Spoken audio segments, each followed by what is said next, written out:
Dude, My brain hurts. dude, my insides don't hurt. They're like yearning for something after having that conversation.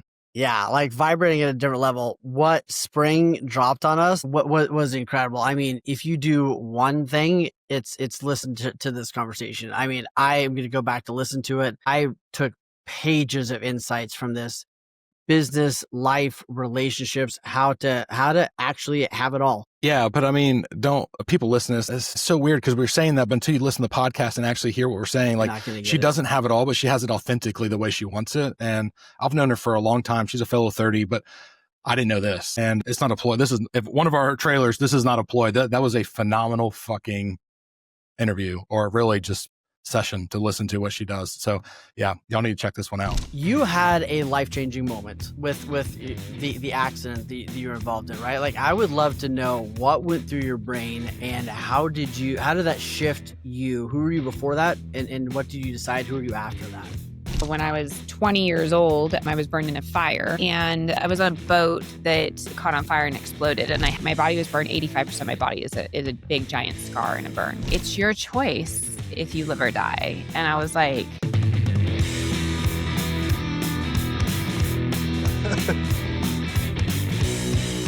oh, hey, they're here. What's up? Well, thanks for coming. Thanks for watching. You're really going to like what you're going to watch. Yeah. If you haven't liked it yet, you should really hit that like, subscribe button. Like, subscribe. We're gonna get a talk, and you should probably do it with us. And if not, we're going to get all in your inbox. Let's go. Welcome back to Real Estate Untucked. Today we are diving. I'm so excited about today. When Spring actually said yes, I'll jump in. I was like, "Are you sure she said yes, or did like an AI robot say yes and she's not actually gonna be here?" So I'm thrilled you are here. Your reputation is one of the boldest. You are a high energy leader in the real estate space, helping bazillion agents with their strategy and with their soul, which is what I love. And you believe what Brad and I believe, which is you can have it all. But it takes some work, which is what we're going to dive into. But you can have a successful business. You can have a personal life that's fulfilling. And as you eloquently call it over and over, a life by design. You're living proof that you actually can be a badass and do it all. So we're going to dive into how to build, how to scale powerful teams, what leadership actually looks like. I assume you were just born on Leader Mountain and it's just super easy for you from day one. You're just a natural at everything you do, I'm sure. So you probably haven't had to learn anything along the way. But hey, thank you for being here. Seriously. yeah, thank you for having me. I'm grateful. I'm grateful to be here. I said this when I logged in, so I'm like, you have the best energy. This is going to be a fun half an hour, however long we go. It's a lot of pills. It really is just a lot of pills. And I'm a firm believer in bullying. Like, my kids bully me relentlessly. They're like, "Dad, you said this, and Dad, why aren't you skinnier?" And like, "I have a six pack. Why don't you, Dad?" So it's great. The little peer pressure at home is wonderful. So let's get right into it. I want to go right to it if it's okay. Give us a quick, just so people know that you're legit. Give us a quick snapshot of like what you're running, agents, business, that kind of thing, and then we'll get into the real meat. Yeah. Thank you. I'm out of Salt Lake City, Utah. I own and run a large real estate team here. We'll do probably about 800 transactions this year. And we have 2 offices along the Wasatch Front where there's like 20 minutes apart. On top of that, I have ancillary services. So I have a mortgage company and a title company. And then in the coaching space, we have a mastermind. So we actually don't do quote unquote coaching. We have a mastermind from real estate team owners from across the country that we meet every quarter, and we facilitate the mastermind and bring in speakers and whatnot. It's called my inner circle. And then on top of that, I am in a rebuild of my revenue share. And so that's been a fun journey too, of like, here we go and having fun. So I have a lot going on right now. On top of it, Yeah. I got teenagers. So there you Boy. have it. Oh my gosh. Yeah, I love it. All right, I so let's just go got one. right to it. You had a life-changing moment with the accident that you were involved in, right? Like, I would love to know what went through your brain and how did that shift you? Who were you before that? And what did you decide? Who are you after that? Yeah. So what you're referencing, for those of you who don't know, when I was 20 years old, I was burned in a fire, and I was on a boat that caught on fire and exploded. And I happened to be downstairs. It was a larger boat that had like a cuddy, a cabin, a cruiser is what they're called. And so I ran out. And when I ran out, I was on fire. I jumped in the water and I swam to the gas dock, and my skin was just like black, like a hot dog, just, like hanging off. And my body was burned. 85% of my body is a big giant scar and a burn. Life is so beautiful in the way things happen. And God is mysterious, right? Like right before I took a hose and I like wet myself down. And so my hair was wet. And so my face. So that's why it just got like a flash 1st-degree burn. And then same with like my swimming suit was wet. And so the only pieces on my body that didn't burn where my swimming suit was wet. And so like I have a permanent like scar of like looks like a swimming suit and then I had on shorts at the time. But that accident actually when you're burned and you jump into dirty lake water, being burned is incredibly painful and it's also like you have no skin, so you get a lot of infections, and then jumping into lake water on top of that isn't the best. And so I ended up getting like blood disease and pneumonia and collapsed lungs and just all the things. And so when I was in the burn unit, I had an experience where like they had me really drugged just because if you've ever been burned, it's so painful. And they keep you incredibly, I don't want to say sedated, but to where like I wasn't really aware what was happening, but I was also aware what was happening.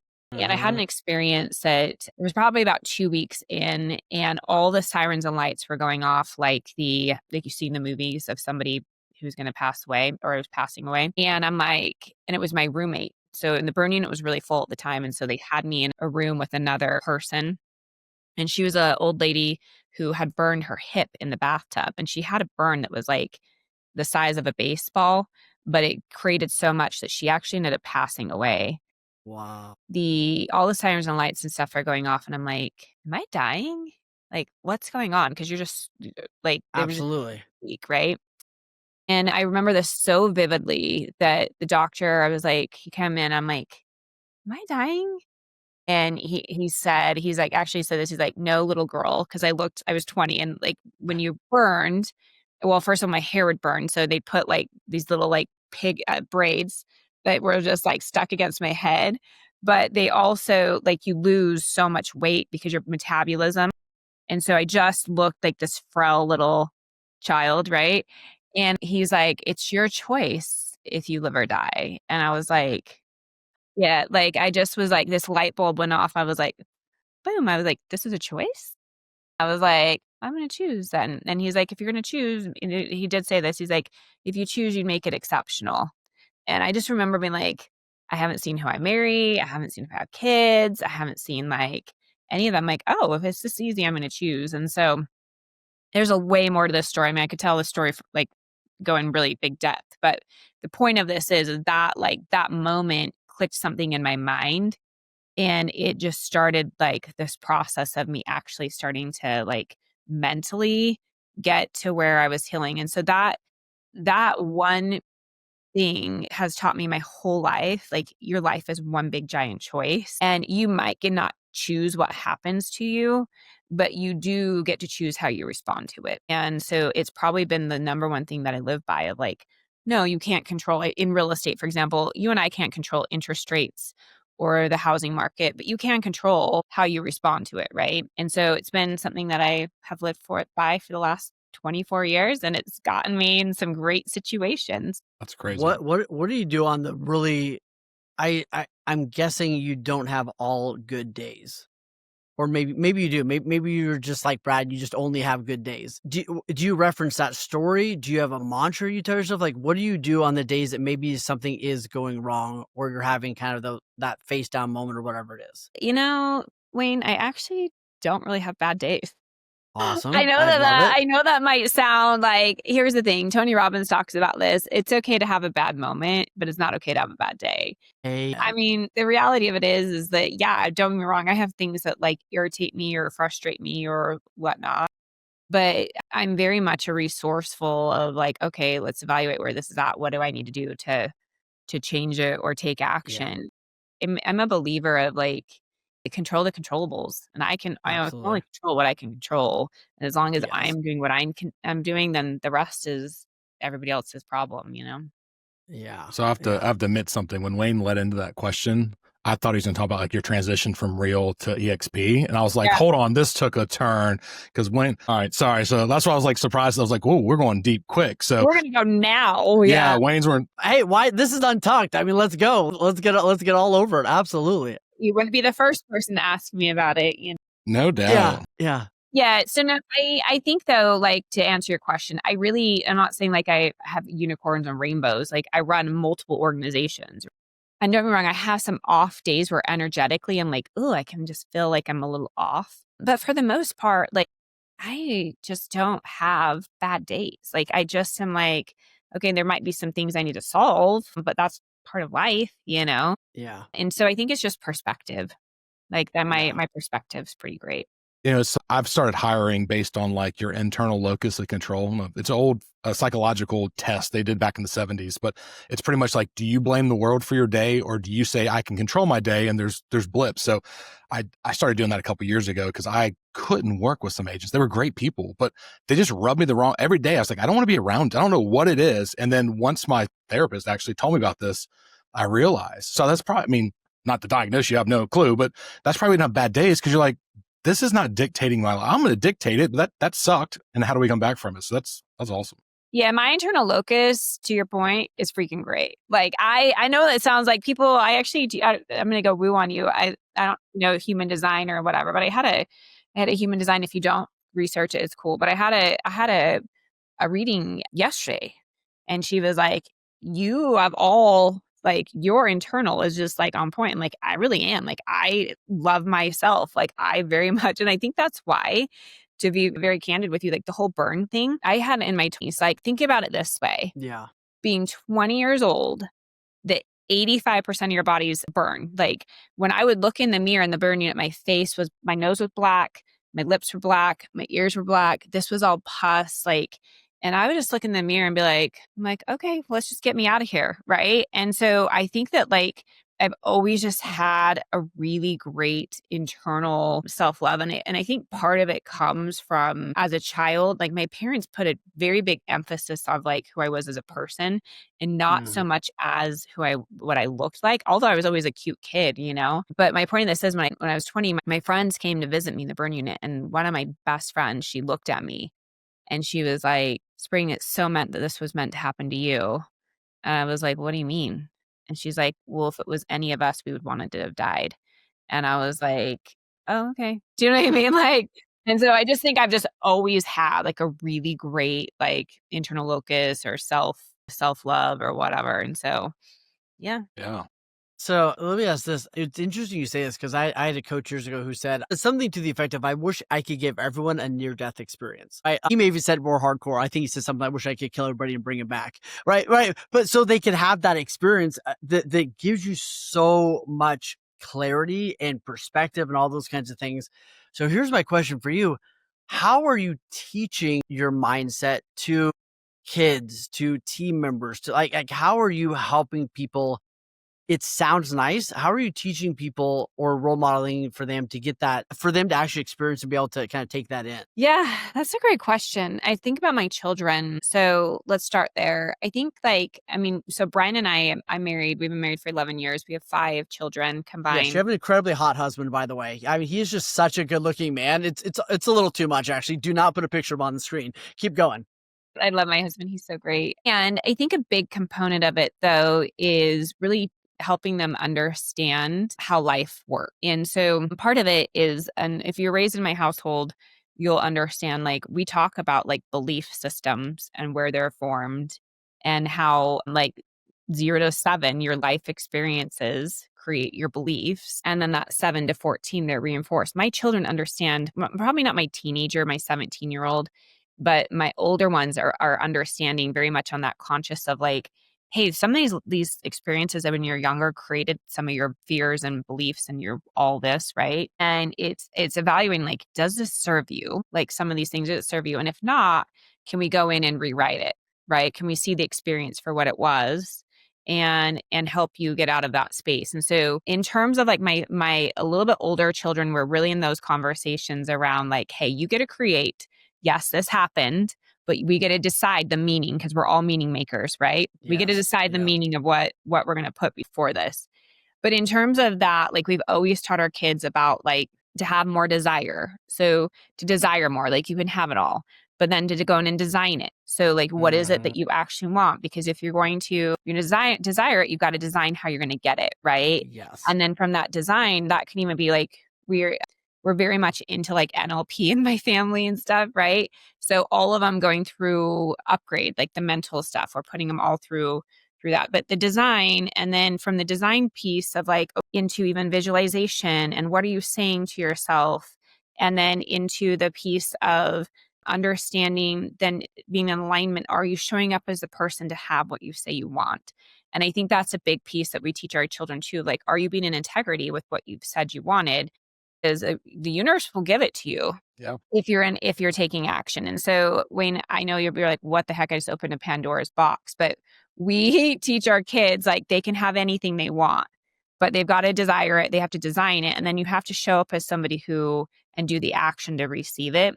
And it's the same with my agents, same with our coaching clients. Like I literally just popped off of our inner circle. So I have a mastermind group. We have about 100 team owners across the United States, and we meet every quarter, and then we do some weekly Zooms. And the conversation I had with one of our clients, she has some turmoil, and I just flat out said to her, I said, here's the thing, it's okay to have standards. It's okay to like, you're evaluating and saying having standards is a problem. Like you don't want to hold people accountable. I'm like, the standards of who you are, your core values are going to create your life.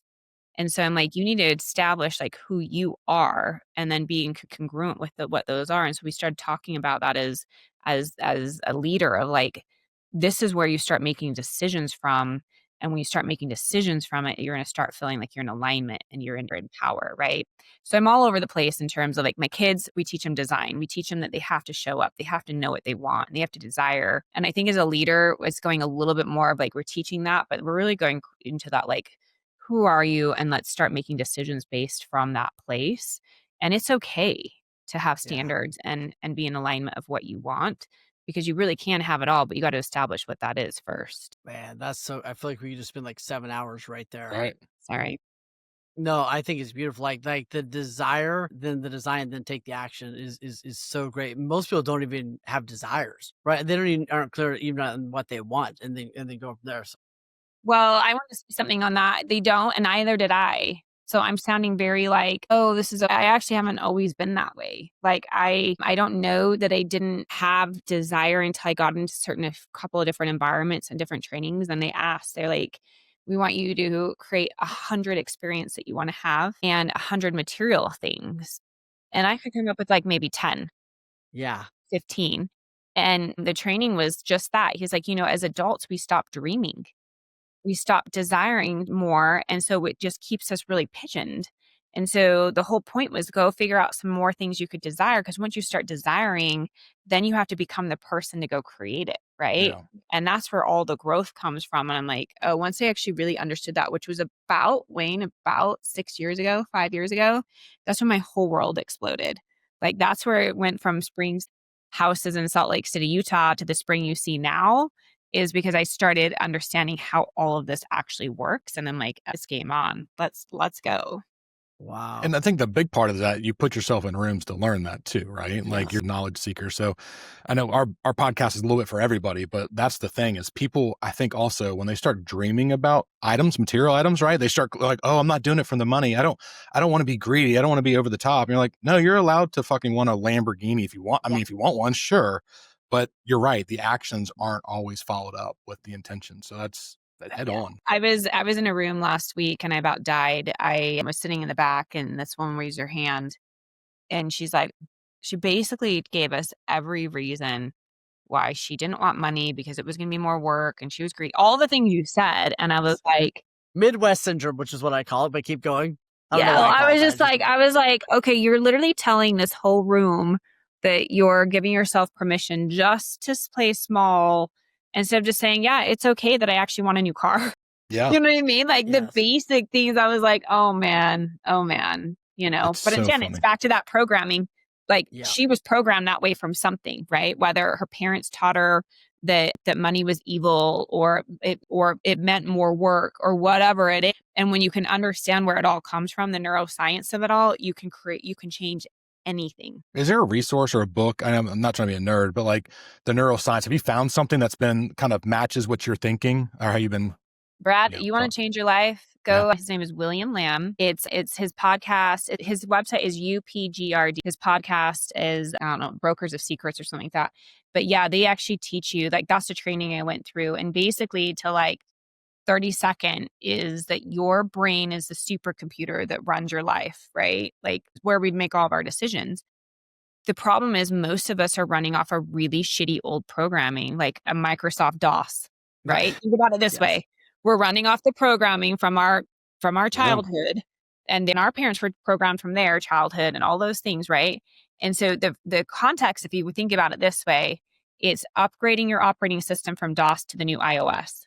And so Yeah. it teaches you how to remove the old stuff that doesn't serve you anymore, drop it in the trash on the computer, and then install the new. And once you understand it, it's like game over. Good. We'll have it How in the show notes. complicated is that process, or what have been one or two of the hacks that have helped you do that? Because awareness is part of it, but I'm sure it's not just awareness usually. Yeah, it's not awareness. The first part is you, like you said, you need a desire. So you have to have some desires, because if you don't have anything you're desiring, then why would you change your life? Right. So you gotta desire. So it's starting that. And then you gotta design. So start designing what your life looks like the experience you want to have, how you want to feel. Like you can even design your ideal client. So like, for example, Absolutely. one of the things that I want somebody who's a quick action taker, right? I want somebody who, if I send them my invoice, they're going to pay it. So who do I need to be? Right. Action taker, right? Right. So if I get a bill, it's paid like that because I want people to pay me like that, right? Absolutely. And all those things. And then from there, once you design it, then when you have to resolve what's holding you back from getting it, because if you were already capable of having it, you would already have it. And that's where the magic comes in. So when the resolve is, you've got to look at it and figure out what is holding you back. And I'll just use the example of that woman in that shitty story. Well, her shitty story was that she didn't want it because it was going to be more work. So she has some programming that more money meant she had to work harder, which you and I all know, we all have the same 24 hours in a day. 100%. You don't necessarily have to make harder. The people who actually make more money are the ones that mentally are working harder, right? Yeah. And so going in, and there's a whole process, but you go in and resolve and you remove it. And so it's seeing where it came from, where is it stored in your body per se, and then going in and removing it and then replacing it with what you want. It's a whole thing. It's beautiful. But it's great. Pretty great. Yeah. Well, at the end of the day, what I love about what you're sharing too is like it's complicated, and at the same time, it's just a process, and anybody can learn the skill or the process and do that. So let's switch to agents for a minute right now. What is looking at the industry right now, what is a belief that if you could just wave a magic wand, most agents, like, this is the thing that's holding them back, and this is the shift that if I could just wave a magic wand, they would have right now? My belief of what's holding people back is I don't realize when they've got into real estate that they actually know what they were getting into. And the reason what I mean by that is, in real estate, they're not selling homes, they're selling their services. They're selling them, right? So like somebody hires an agent for their knowledge, their skill set, their expertise, all of that. And so like the number one problem that's holding people back is they need to invest in themselves. Like you in any profession, Wayne, you get paid the direct proportion of the value you provide to somebody, right? Like that is what it is.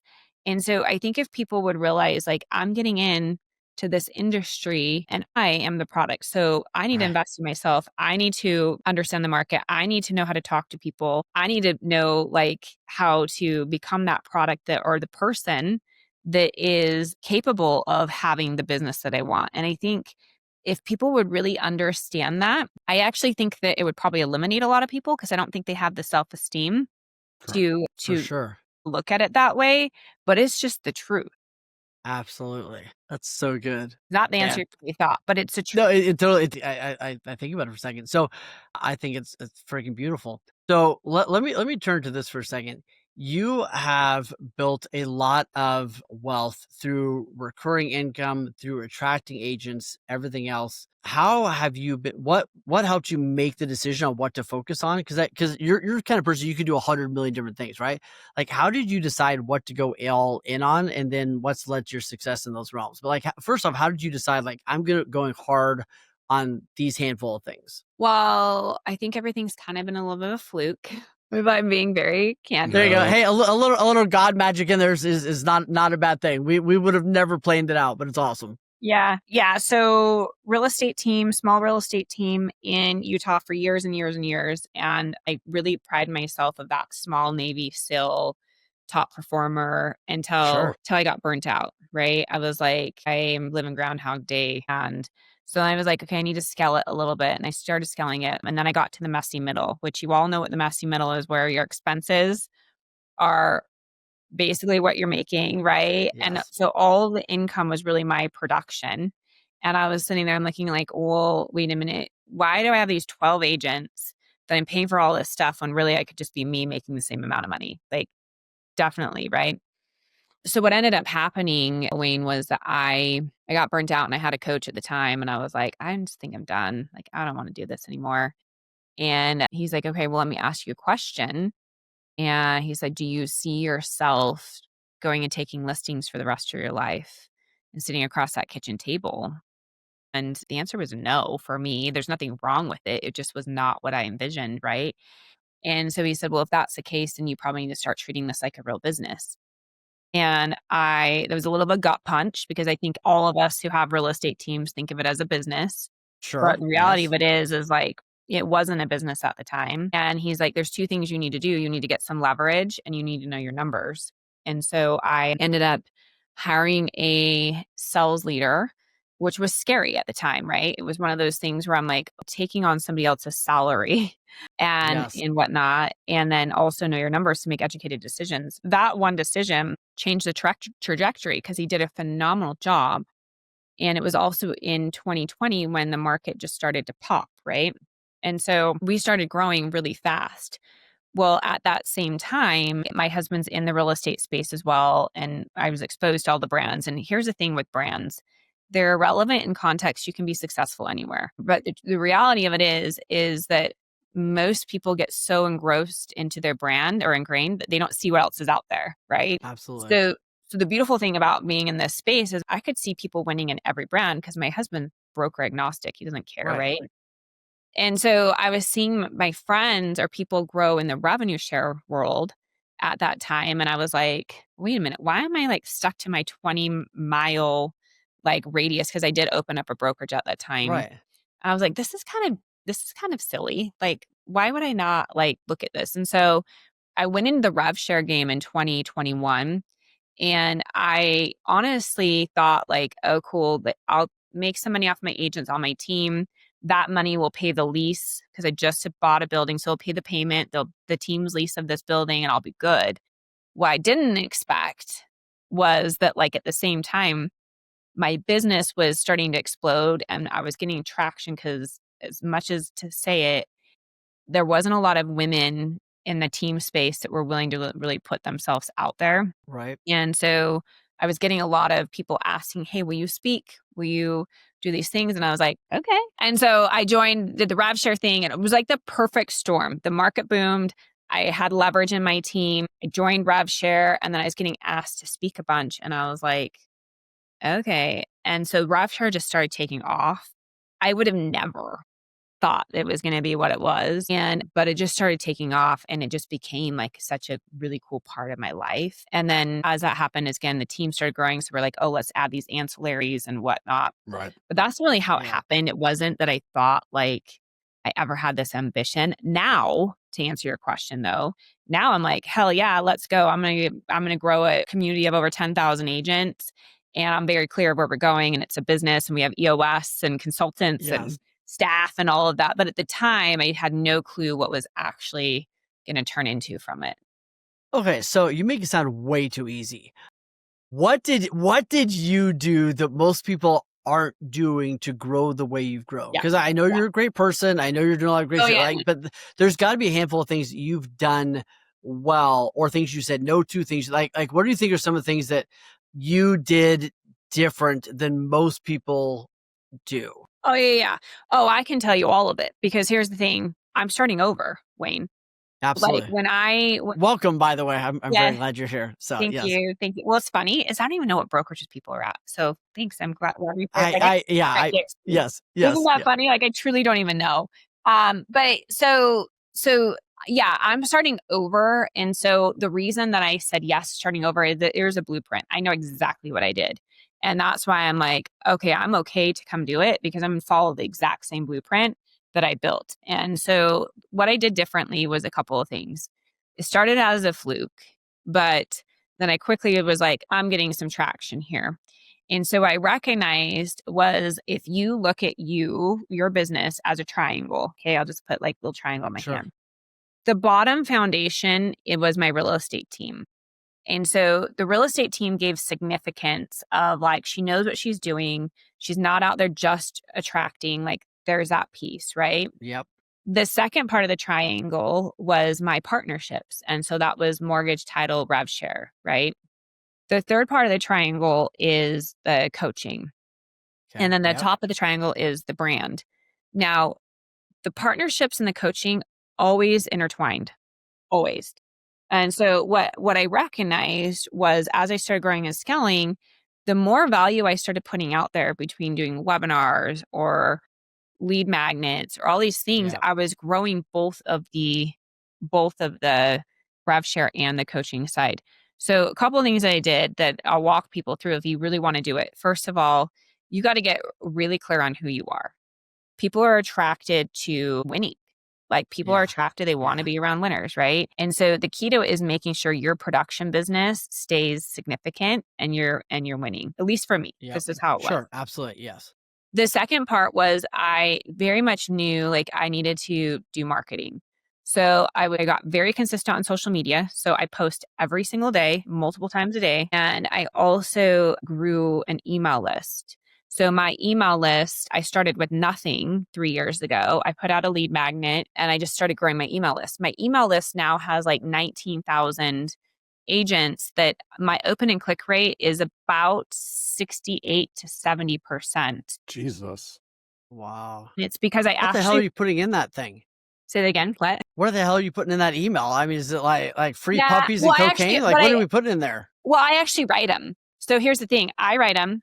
It's not a Yep. ghostwriter. It's not chat. Like, don't get me wrong. I will put it into chat to make me not look like a 5-year-old sometimes, but like, I do write them. They're personal. So if you're on the list, like I'll talk about like being on this podcast or whatever. So people are intrigued, right? And I add value. But my email list, so I started with one email a week and then I'd watch the open and click rate and then I added to 2. And then if it stayed, and then I added 3. And now I'm up to about 3 to 4 a week, depending upon my schedule, because I really Yeah. write them, Yeah. right? Yeah. And then I was like, okay, I kind of onto something here. So then I started being like, how can I actually turn this into more of like a brand and coaching and making some money, right?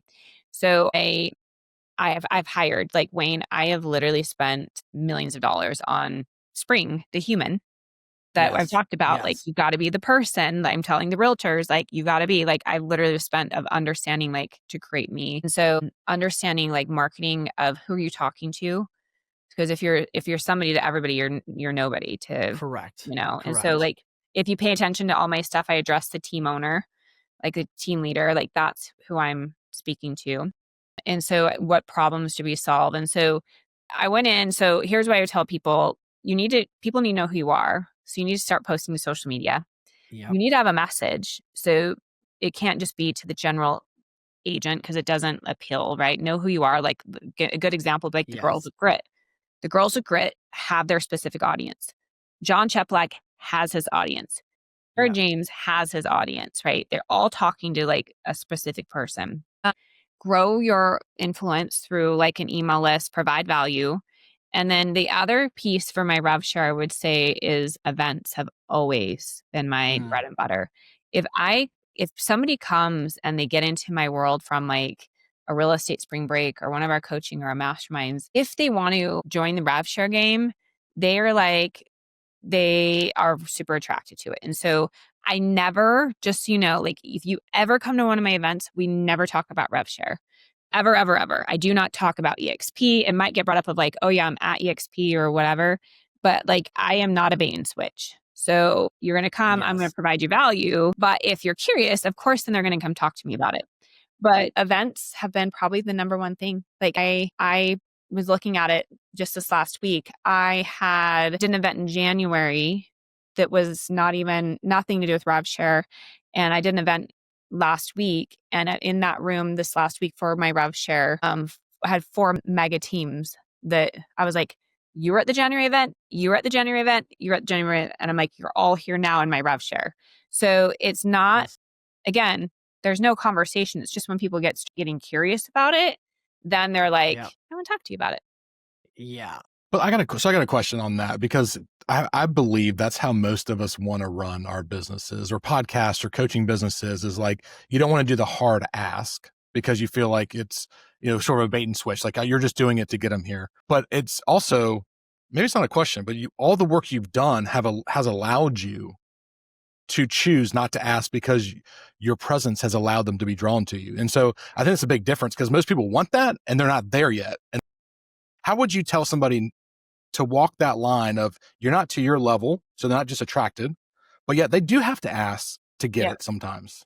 So if they have to ask, and I actually don't have so I'm going to back up. So when I left Real, I didn't know how to handle it, just so you know. It was one of those, like, internally, I actually really loved Real and I loved EXP, right? And there's a lot of reasons I chose to move and whatnot. But internally, I still had that, like, man, I had 3,500 people that probably 3,000, I had conversations to come here, like, had that, like, internal, like, ugh. And I felt very resolute in my decision. Like, it took me a year to make the decision. So I didn't just make the decision, and I really am starting over. Like, my rev share last month was, I don't want to put it for the old FTC, but it wasn't anything significant, like, compared to what it was, right? So I made the decision. So I was resolute in it, but I still had that, like, you know? And so I didn't go and ask one person from my real world to come with me. Everybody is like, oh, did you bring all your real people? I'm like, no, I literally didn't even ask them, because I felt so like, okay, well, just because this decision is good for me doesn't mean it's good for them. And I felt uncomfortable asking. So there's a reason I'm telling you this. So fast forward, this is January, fast forward to March. Some of my business partners and stuff were saying, they're like, Spring, people feel like you abandoned them. Like, you left and you didn't ask them to come with you. And I'm like, well, I didn't ask them to come with me because I feel uncomfortable. It's not that I don't, of course I want them all to come, but I'm like, I feel uncomfortable. Right. And they're like, I suggest it's probably time that you start having a few of these conversations. Right. And so fast forward to real estate spring break. It's March. I'm hosting my own conference. It's 600 people, Salt Lake City, Leo Brea, like, everybody flies in. We're at the dinner, and Veronica Figueroa comes up to me with Vic DeCaro. If you guys know who both those late women are, significant in EXP. And Veronica says, hey, Spring, I want you to hear what Vic has to say. And I'm like, okay. And she's like, Vic joined EXP and didn't join me. And I'm like, okay. And she's like, Vic and I have been friends, and she chose to join somebody else. And she's like, do you know why she chose to join somebody else? I'm like, Vic, tell me more. And she said, because Veronica never asked me. Veronica never asked me. And I'm like, okay. And so Veronica's like, Spring, at a certain point, you need to start asking people.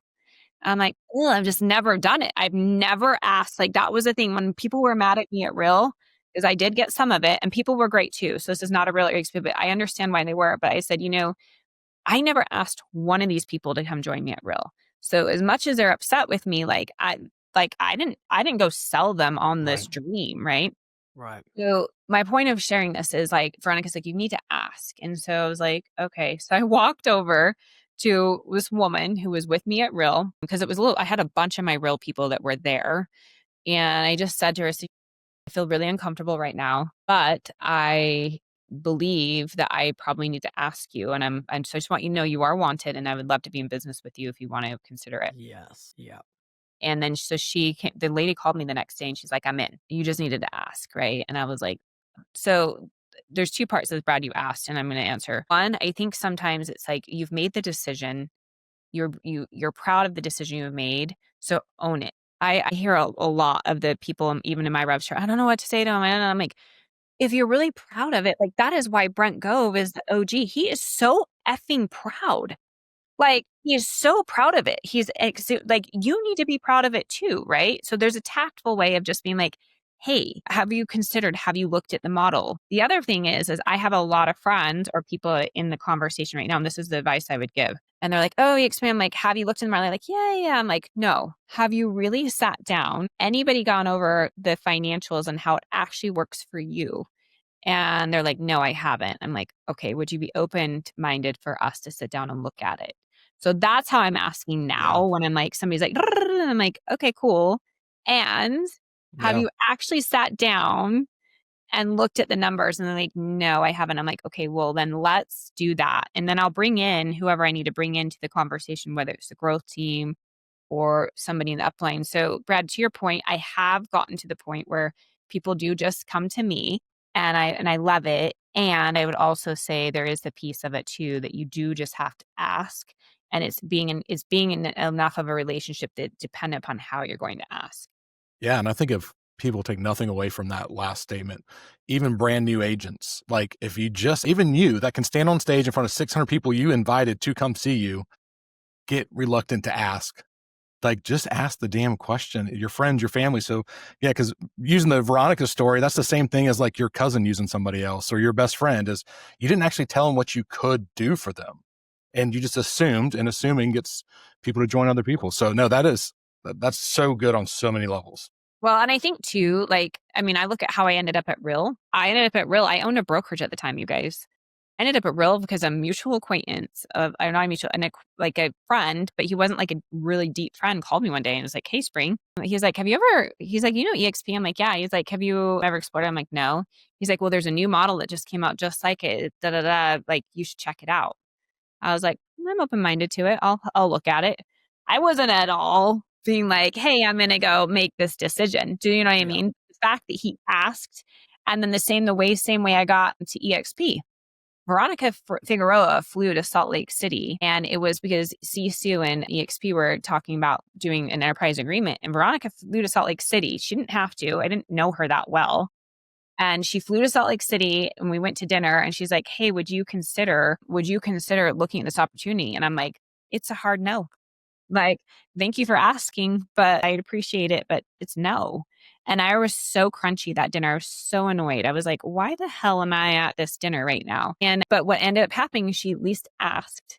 And then it started forging a relationship, but we just became friends of her messaging and, hey girl, like, would you, or you know what I mean? It just formed a relationship that it's to continue on. And so you guys just have to start the conversation somewhere. Yeah. No, she's a force too. I had dinner with her one night, her and Tony, and it's just, man, strap in, hold on, because the knowledge coming out of them is crazy.